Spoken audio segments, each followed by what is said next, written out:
Assalamualaikum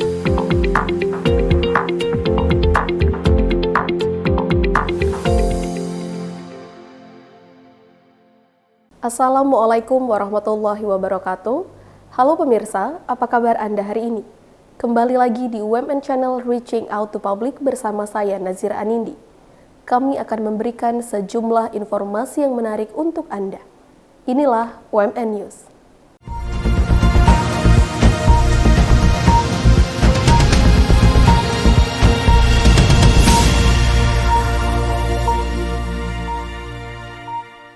Informasi pertama kami awali dengan Fakultas Keguruan dan Ilmu Pendidikan FKIP Universitas Muslim Nusantara Al-Wasliyah mengadakan kuliah umum. Kegiatan ini merupakan penerapan dari metode pembelajaran di luar kampus. Fakultas Keguruan dan Ilmu Pendidikan FKIP Universitas Muslim Nusantara UMN Al-Wasliyah mengadakan kuliah umum mengenai Self-Love Start With You, A Dream Job as Translator and Hypnotherapist. Kegiatan ini dilaksanakan di Aula Oka Usman, Kampus Abdurrahman Shihab UMN Al-Wasliyah pada 23 November 2023. Kuliah umum diikuti oleh mahasiswa Fakultas KIP dan Fakultas Sastra UMN Al-Wasliyah sebagai penerapan dari metode pembelajaran di luar kampus. Kuliah umum ini tujuan utamanya ya memang itu sebuah kegiatan yang wajib dilaksanakan oleh Fakultas Keguruan dan Ilmu Pendidikan di UMN Al-Wasliyah untuk memfasilitasi prodi-prodi bahwa kuliah umum ini salah satu bentuk kegiatan pembelajaran di luar kampus yang harus dilaksanakan oleh UMN di Fakultas FKIP minimal 3 kali dalam satu semester. Begitu, sehingga ini menjadi hal yang paling penting bagi UMN dalam rangka untuk meningkatkan kualitas, mutu, dan untuk peningkatan akreditasi ke depannya. Pada kesempatan kali ini turut dilaksanakan penandatanganan Memorandum of Agreement atau MOA antara FKIP UMN Al-Wasliyah dengan Asosiasi Psikolog Sekolah Indonesia APSI Wilayah Sumatera Utara dan Himpunan Penerjemah Indonesia atau HPI. Fakultas Sastra UMN Al-Wasliyah juga melakukan penandatanganan MOA dengan HPI. Pada kuliah umum ini, FKIP UMN Al-Wasliyah mengundang 3 orang narasumber. Narasumber pertama yaitu Ibu Mestika R. Tampu Bolon MPC Psikolog dari Asosiasi Psikolog Sekolah Indonesia APSI Wilayah Sumatera Utara. Ia menyampaikan tentang self-love and love others. Dijelaskan bahwa self-love adalah tindakan di mana kita mampu mengapresiasi diri dalam perkembangan fisik, psikologis, dan spiritual dengan cara menerima sepenuhnya kelebihan dan kekurangan yang dimiliki dan kemudian menanamkan rasa kasih sayang untuk diri sendiri. Dengan mencintai diri sendiri, kita juga akan mampu memberikan cinta untuk orang-orang yang ada di sekitar kita. Agar mampu untuk mencintai diri sendiri, kita perlu memaafkan dan melupakan kesalahan di masa lalu. Kalau tips itu sebenarnya ya bagaimana mahasiswa mencintai diri, kita terapkan di sekolah ini. Bahwa ini adalah lingkungan yang penuh cinta. Nah, jadi ketika kita ciptakan lingkungan penuh cinta, akhirnya mereka mencintai lingkungan ini, mencintai dirinya. Dan mencintai yang lain, semua yang ada. Jadi datanglah dari UMN ini bagaimana menerapkan satu kampus yang penuh cinta. Nah, otomatis nanti itu akan tersebar. Harumnya cinta ini nggak bisa ditahan ya. Jadi tersebar, nanti mereka akan mencintai diri. Dan ketika mereka mencintai diri, mudah-mudahan insya Allah nilai-nilai mereka akan bagus. Karena mereka juga mencintai dosen, mencintai pelajarannya. Dan saya yakin mereka akan berhasil dengan nilai yang bagus. Dan akan nanti harum dimanapun mereka suatu saat mengajar, akan mengharumkan nama UMN. Jadi kalau itu kan memang kadang-kadang kan timbul kejenuhan tuh ketika tugas mereka sangat banyak, terus kemudian dia mendapat mungkin kendala-kendala, kesulitan menyelesaikan tugas itu. Namun kan setiap mahasiswa kan memiliki dosen pembimbing akademik ya, atau seniornya ya. Jadi itu bisa memberikan motivasi kepada mereka, semua akan bisa dilalui. Jalanin aja, berusaha dan pasti akan selesai. Tidak ada satu pelajaran ataupun masalah yang nggak ada solusi. Semua ada jalan keluar. Artinya kita yakin dengan diri. Yakinkan dengan diri, terus kasih ke diri ini apa? Self motivation. aku bisa. Jadi berbicara kepada diri sendiri, aku bisa melakukannya, apapun itu. Jadi ketika itu dia akan semangat. Jadi itu satu semangat itu self talk itu membuat semangat dalam dirinya bahwa dia akan bisa menyelesaikan semuanya tepat pada waktunya. Nggak ada yang sulit ketika kita mau. Apapun itu, tidak ada yang sulit, sesulit apapun mata kuliah, ketika kita mau melakukan, mengerjakannya dengan ikhlas, dengan senang, happy, maka semua selesai. Narasumber kedua yaitu Bapak Dr. Andes Buang Agus Empasi dari Indonesian Hypnosis Center yang menyampaikan materi mengenai pentingnya kesehatan mental dan hipnosis dalam meraih kesuksesan. Dijelaskan bahwa cara menjaga kesehatan mental yaitu melindungi mental dari gangguan eksternal dan internal seperti melihat, menyaksikan, atau memikirkan hal-hal yang menimbulkan perasaan khawatir, cemas, marah, panik, sedih, takut, atau perasaan lainnya yang berlebihan. Selanjutnya, ia memaparkan mengenai hipnosis. Hipnosis merupakan ilmu yang mempelajari pengaruh sugesti dan imajinasi terhadap pikiran manusia. Dengan hipnosis, manusia dapat meningkatkan kemampuan memotivasi diri sendiri untuk berubah menjadi lebih baik. Manfaat hipnosis adalah untuk mensugesti kita, karena hipnosis itu kan sugesti ya. Jadi hipnosis itu adalah salah satu ilmu yang membicarakan tentang pengaruh sugesti dan imajinasi terhadap pikiran manusia. Jadi setiap hari sebenarnya tanpa kita sadari sedang disugesti oleh baik orang tua, guru, media, buku, itu bisa mensugesti kita, mempengaruhi kita gitu.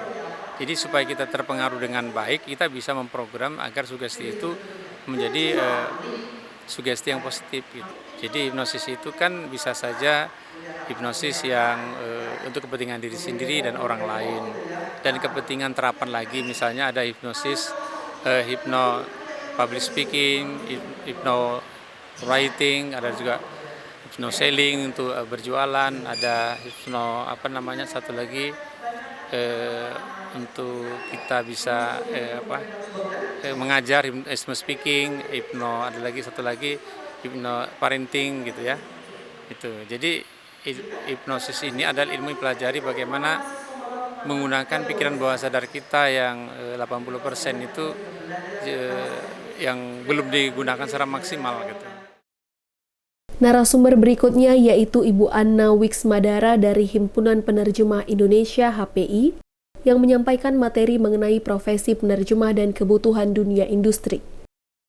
Dijelaskan bahwa penerjemah dibutuhkan dalam berbagai bidang seperti bidang pendidikan, bidang kepariwisataan, bidang periklanan, bidang media, bidang penjuru bahasaan, industri tertentu, dan wirausaha mandiri. Agar menjadi seorang penerjemah, mahasiswa harus mempersiapkan diri dengan mempunyai kebiasaan membaca, mengetahui cara melakukan riset yang tepat, mengetahui bagaimana mencari sumber bantuan, menguasai program komputer, dan dianjurkan untuk menguasai Computer Assisted Translator. Saya bicara tentang peluang penerjemah ya. Seperti yang diketahui bersama, UNESCO sudah menetapkan bahwa bahasa Indonesia itu menjadi bahasa resmi UNESCO. Implikasinya adalah di masa yang akan datang, semua dokumen, semua hal yang terkait dengan Indonesia itu harus diterjemahkan ke dalam bahasa Indonesia. Dan yang terkait dengan yang dilakukan UNESCO, gitu kan, semua kegiatan yang dilakukan UNESCO itu karena sudah menjadi bahasa resmi, maka itu diterjemahkan ke dalam bahasa Indonesia. Implikasi ke Indonesianya, implikasi ke pekerjaan akan sangat besar sekali. Kemudian itu tidak hanya kita bicara satu saja penerjemahan, juga masih ada penjuru bahasaan juga. Karena memang penerjemahan dan penjuru bahasaan sangat terkait, apalagi dalam organ PBB seperti ini. Sebelum UNESCO menetapkan bahasa Indonesia pun, pekerjaan terjemahan itu banyak, kuenya besar sekali. Tetapi kadang-kadang masih dianggap bahwa terjemahan itu pekerjaan sampingan. Terjemahan itu tidak harus sesuatu yang ditekuni, yang penting bisa saja. Nah, mengubah paradigma itu yang agak sulit, termasuk adalah adik-adik mahasiswa yang sekarang kuliah, katakanlah jurusan bahasa Indonesia atau jurusan bahasa Inggris. Karena pilar pertama adalah perguruan tinggi yang akan mencetak mahasiswa untuk memilih salah satu profesinya jadi penerjemah. Jadi kalau ditanyakan ke depan prospeknya masih sangat bagus.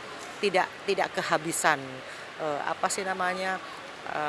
pekerjaan saya rasa kalau untuk penerjemahan. Saya pun melakoninya sudah 30 tahun, itu pekerjaan setiap hari masih berdatangan. Jadi sampai ke depan, selama manusia masih punya rasa bahasa, selama itu mesin itu, dan saya yakin kalau mesin itu kan tidak punya rasa bahasa, semua budaya dan lain sebagainya macamnya yang diketahui oleh manusia, maka penerjemahan itu pasti akan selalu ada.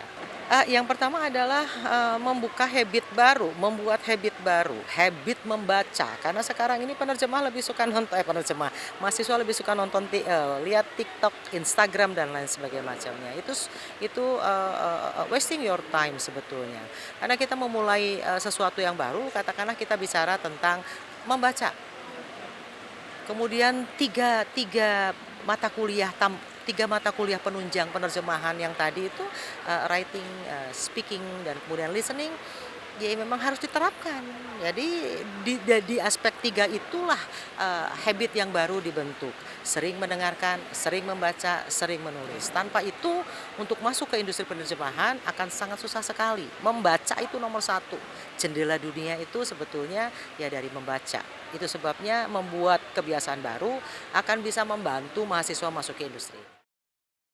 Dekan FKIP Wemena Lowaslia, Bapak Dr. Abdul Mujib MPMat berharap agar mahasiswa Wemena Lowaslia mendapatkan wawasan dan pengetahuan baru mengenai dunia psikologi dan profesi penerjemah. Ya pastinya tadi luar biasa banyak pengetahuan kita peroleh ya di kegiatan terkait dengan psikologi, terkait dengan hipno, kemudian juga terkait dengan profesi sebagai penerjemah itu luar biasa sekali. Yang mudah-mudahan dari sini anak-anak punya pengetahuan baru, wawasan baru, membuat mimpi yang baru ke depannya gitu, sehingga mereka bisa bersaing ke depannya nanti setelah lulus. Dari Wemena Lowaslia, Nazira Anindi Rifki Kusuma UMN Channel mengabarkan.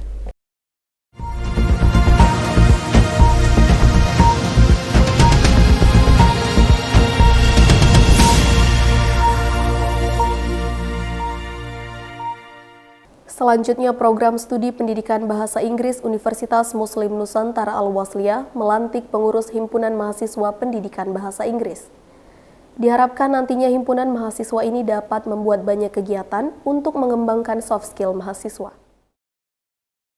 Program studi pendidikan bahasa Inggris Universitas Muslim Nusantara UMN Al-Wasliyah melantik pengurus Himpunan Mahasiswa. Himpunan Mahasiswa Pendidikan Bahasa Inggris lebih dikenal dengan English Education Department Students Association atau EDSA. Pelantikan dilaksanakan di Aula K. Usman, Kampus Abdurrahman Syihab, UMN Al-Wasliyah pada 24 November 2023. Baginda Saito Gadingda Sopang dilantik sebagai Ketua Umum EDSA atau Bupati Prodi Pendidikan Bahasa Inggris periode 2023-2024, diikuti dengan pelantikan sekretaris, bendahara, serta pengurus divisi. Wakil Dekan 3 Fakultas Keguruan dan Ilmu Pendidikan FKIP UMN Al-Wasliyah, Bapak Muhammad Zulkifli Hasibuan SEMSI berpesan agar para pengurus dapat menjalankan amanah dengan baik, serta nantinya dapat mengadakan kegiatan-kegiatan kemahasiswaan yang bertaraf nasional dan internasional. Pesan dan harapan saya kepada yang dilantik dari mahasiswa program studi pendidikan bahasa Inggris, mudah-mudahan yang dilantik dapat amanah ya, sesuai dengan kerja dan memulailah pekerjaannya ya. Dan pekerjaan ini tidak mudah ya, harus bekerja sama, apalagi himpunan mahasiswa program studi pendidikan bahasa Inggris kita ini, dan di mana di kemahasiswaan, di bidang kemahasiswaan kita ada program SKEM ya, Satuan Kredit Mahasiswa Ekstrakurikuler ini sangat mendukung ya untuk kegiatan-kegiatan kemahasiswaan, dan mudah-mudahan himpunan mahasiswa bahasa Inggris bisa membuat kegiatan-kegiatan bertaraf nasional dan internasional di UMN Al-Wasliyah ini. Ketua Umum EDSA yang baru saja dilantik menjelaskan bahwa nantinya EDSA akan mengaktifkan kembali kegiatan-kegiatan yang sebelumnya terhenti, seperti lomba debat dan lomba pidato bahasa Inggris. Dalam jangka panjang, mereka akan mengadakan seminar maupun pelatihan yang dapat meningkatkan soft skill mahasiswa. Alhamdulillah ya, saya sangat senang karena selesai dilantik tadi, yang mana kita sama-sama tahu Himpunan Mahasiswa Pendidikan Bahasa Inggris telah vakum sekitar 3 tahun mulai dari COVID, dan setelah dilantik hari ini insya Allah kedepannya akan aktif kembali. Untuk dalam waktu dekat kami insya Allah akan melaksanakan kegiatan seminar dan upgrading, dan kami akan mencoba menghidupkan kembali kegiatan-kegiatan yang sudah lama mati seperti debat, lomba speech dan sebagainya, yang mana itu bisa menjadi ajang promosi dari jurusan pendidikan bahasa Inggris. Dan kami punya satu program besar namanya itu seperti ETSA Expo, yang mana kami nanti targetnya itu sekitar akan mengundang mahasiswa atau siswa-siswa di Kota Medan untuk berlomba di sini dalam rangka HUT ETSA nantinya, yang mana itu bisa menjadi promosi bagi Universitas Muslim Nusantara Al-Wasliyah, khususnya bagi program studi pendidikan bahasa Inggris. Dari UMN Al-Wasliyah, Nazira Anindi Rifki Kusuma, UMN Channel mengabarkan.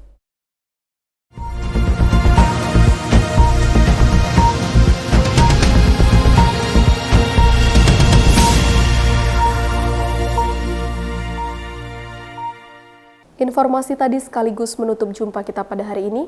Saya Nazira Anindi beserta seluruh kerabat kerja yang bertugas pamit undur diri. Wassalamualaikum warahmatullahi wabarakatuh.